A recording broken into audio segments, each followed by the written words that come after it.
ब्राह्मण समाजाच्या पुरोहितांना आपल्या घरी धार्मिक कार्यासाठी न बोलावणे आणि त्यांना दक्षिणा न देणे असा निर्णय मराठा समाजानं केल्याची काल एक बातमी आलेली आहे. मग त्याच्यावर उलटसुलट प्रतिक्रिया यायला लागल्या. माझ्या एका मित्रानं असं म्हटलं, आमचं काय जात आहे, आमच्यातले 100 मधले 1% सुद्धा लोक पौरोहित्य आणि दक्षिणेवर अवलंबून नाही आहे, असं मला एकानं म्हटलं.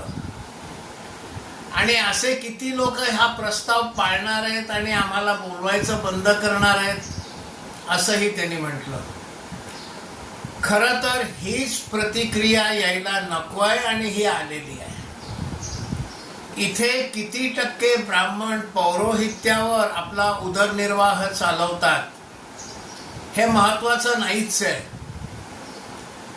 2 समाजांमध्ये, हिंदू समाजातल्या 2 घटकांमध्ये भांडण लावण्याचा हा प्रकार आहे, हे लक्षात घेतलं पाहिजे. ह्याला प्रतिक्रिया देण्याची गरजच नव्हती. केम्ब्रिज ॲनालिटिका हे नाव आपण ऐकलं असेल. त्यांनी एक टूलकिट केलाय आणि त्याप्रमाणे हिंदू समाजातला जिथे भेद आहेत, फॉल्ट लाईन्स असा त्यांनी शब्द वापरलाय. ह्या फॉल्ट लाईन्सवर आघात करा आणि हिंदू समाज तोडा, असा टूलकिट त्या केम्ब्रिज ॲनालिटिकाने दिलाय. त्यामुळे अशा प्रकारचं जर काही आलं तर त्याला प्रतिक्रिया न देणं हे जास्त सोयीचं असतं. प्रत्येक वाराला पलटवार केलाच पाहिजे असं नाही. काही वेळेला वाकून वार वर्ण जाऊन द्यायचा असतो, हे समजलं पाहिजे. आपल्याला हिंदू समाज एक करून ठेवायचा आहे.